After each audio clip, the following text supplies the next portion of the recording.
Good day, Amherstburg. It's myself, Laura D'Alessandro. And it's Ron Giofu from the Rivertown Times, back here on the airwaves of 107.9 FM, CKBG The Berg, for the Rivertown Times Week in Review. What happened to summer? Seemed to have faded away, and now we're wearing pants, and the kids are heading back to school. I don't know. I don't know. Well, they're saying warm weather could return next week. I see some forecasts that are definitely shorts weather for next week. Well, that's good. And so one last kick at the can for summer, apparently. But yep, autumn's coming soon enough. And yeah, the kids are going back to school. Just this morning, I was at grade 9 orientation day at North Star High School as all the nervous young incoming high schoolers and members of the Wolf Pack, as they're called at North Star, they're wandering in through the doors and being taken around to the schools, through the school to their classrooms, and just learning the ropes of what it's like to be in high school. You know, meeting some new friends, meeting some new teachers, and just learning how to even undo their lockers. I'm sure your grade 9 orientation was pretty simple. It was just a one-room school. Exactly, yeah. Just a long walk to get there, eh? Exactly. You know, in the wintertime, it was tough. I had to walk 15 miles in the snow, and made you who you are today. I had to chop wood for the school's wood oven, and, You got the strap? Exactly, yeah.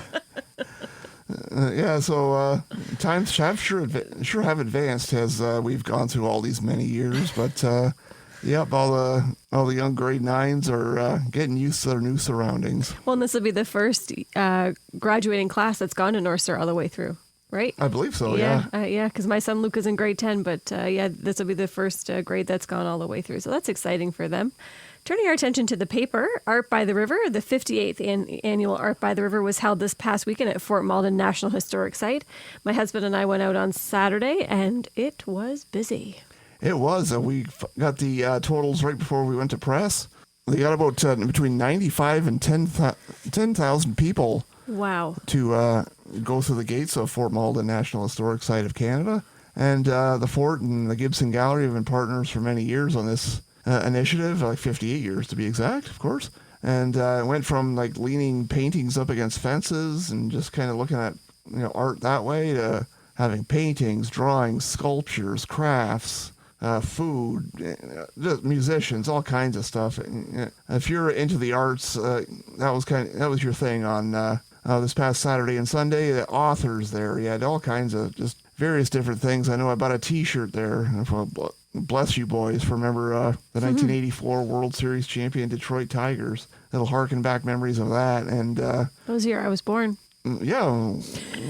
Well, at least I don't remember it like you do. Well, at least the Tigers winning was a good thing best coming thing out of that year. Exactly, yeah. And then we had I think I bought some garlic spread at one of the vendors. So yeah, there's just all kinds of stuff happening, and I'm sure the planning's already underway for year 59. That's exciting, very exciting. Also exciting news, a big announcement was made at the Columbus Hall on Friday by the Essex MPP Anthony Liardi. He announced that the town of Amherstburg has received over $9.3 million in funding from the Housing Enabling Water System Fund. That's going to go to installation of sanitary and potable water infrastructure. That's for such things as a new sanitary pumping station, a force main, sewers, and a water main. That's going in the primarily in the southeast quadrant.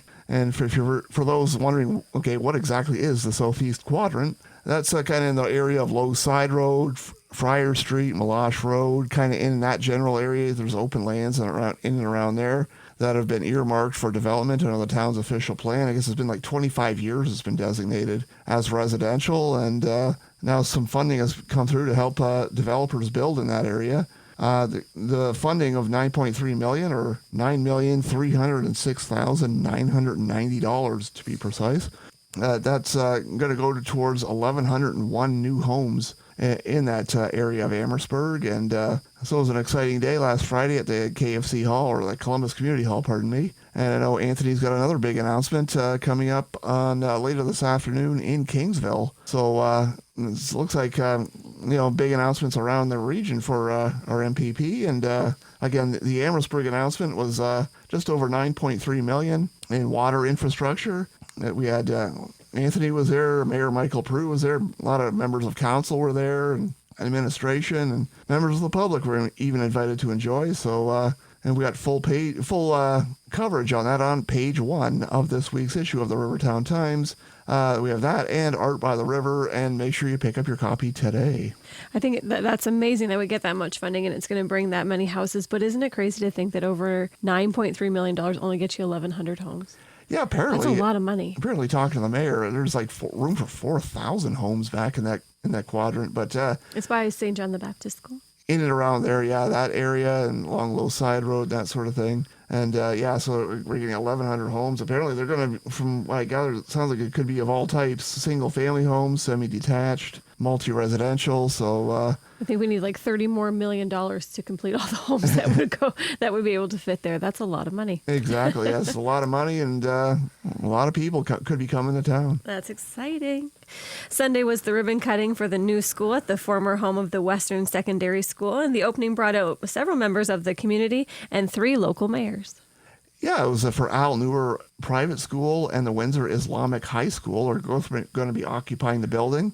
The high school portion will be, as you're driving along Concession 6 North, you'll see the sign there. It's kind of the main entrance facing the 6th concession. And the Al Newer Private School, that's the elementary school, that's going to be facing along County Road 8, and or North Town Line, as it's also called. And they're going to have about, I think, 450 to 490 students in and around that ballpark.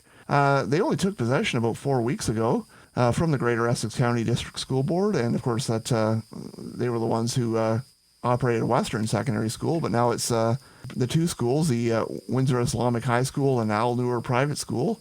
And admittedly, I wasn't expecting it to be as big of a grand opening as it was. It was, I expected a decent crowd. But I'm driving up North Town Line, and I'm seeing inflatables on the front lawn. I'm seeing just cars everywhere. That's so cool. I walked in, and there's, like you say, 3 local mayors. There's obviously Mayor Michael Prue. You had Mayor Crystal Malash from LaSalle, and Mayor Drew Dilkins from Windsor all were in town to celebrate the grand opening. We had MPs, MPPs, members of the Windsor Islamic Association, and just all kinds of folks, several hundred. I wouldn't even want a fancy guess to find out how many people went through the building that day, but it kind of had gave me the vibe of Pumpkin Fest in terms of the crowds. Oh, yeah. I know that's of course now at North Star, but that started at Western, and you pulled in there are crowds everywhere. You got to park on the lawn. Mm-hmm. You have students directing you where to park, and it was the same sort of vibe on Sunday at the grand opening of these 2 new schools within the former Western Secondary School. So it's going to be an active educational site once again. Did you hop in one of the inflatables? They could take your shoes off? Yeah, they made me. Yeah, just I kind of rolled down awkwardly, but no, I left that for the kiddies in all seriousness. But maybe for your 53rd birthday, we could get an inflatable. Yeah, exactly. Yeah, get a couple clowns out, and we'll have a nice little kiddie party and some cake and ice cream and just sparklers, and we all get to wear little hats. And, yes, you're young at heart, Ron. Exactly, yeah. Or maybe pony rides and stuff like that. 2 Essex County students have returned from the Youth to Youth Conference, and they're sharing what they experienced and all that they learned. Yeah, you had several Rotary clubs, multiple clubs, were at the McGregor Community Center last week. And that was on Wednesday night. And Asher Susie of Amherstburg was one of the 2 students. Liv Scratch of Leamington was the other. And they told their stories. They met with members of the Indigenous community, and they learned more and more about that culture. And they were excited about telling their tales and finding out and sharing what happened at the conference. And it's coming to Ontario next year. But this year it was at Acadia University in Wolfville, Nova Scotia. So they got to travel, and they mentioned they were both nervous heading there. I mean, they're kind of traveling on their own, and that's a kind of a big trip for someone of that age. It's a big trip for maybe people of my age. Who knows? I don't get out of town that much anymore. But anyways, they were nervous, but they both reported once they got there, they were given a big welcome, and they felt right at home pretty much the minute they got there. So they enjoyed their time, made new friends, learned about Indigenous culture and way of life, and they brought those lessons back with them to this area. And again, that was in McGregor. We got full coverage of that story in this week's issue of the Rivertown Times, both in print and online. Turning our attention to sports, the Amherstburg Admirals held their training camp last week at the Valmer in LaSalle, and early indications that are coming out of the club is that the team looks strong going into the 25-26 season. Yeah, our freelancer Fred Groves was out covering the team, and ice is not quite in at the Libero Center as of yet, so they had to have training camp in LaSalle at the Valmer. And, a lot of young hopefuls for the Admirals were out, and they're looking forward to a strong Junior C season. I believe September 17th, in and around that area, is the season opener. And they got a couple exhibition games coming up early September. Then the regular season begins shortly thereafter. Full details on page 11 of this week's issue of the Rivertown Times, and by scrolling down to the sports section on our website at www.rivertowntimes.com. The Ontario Summer Football League has named the list of All-Stars, and an Amherstburg resident, Drake Ouellette, was among those named to the team.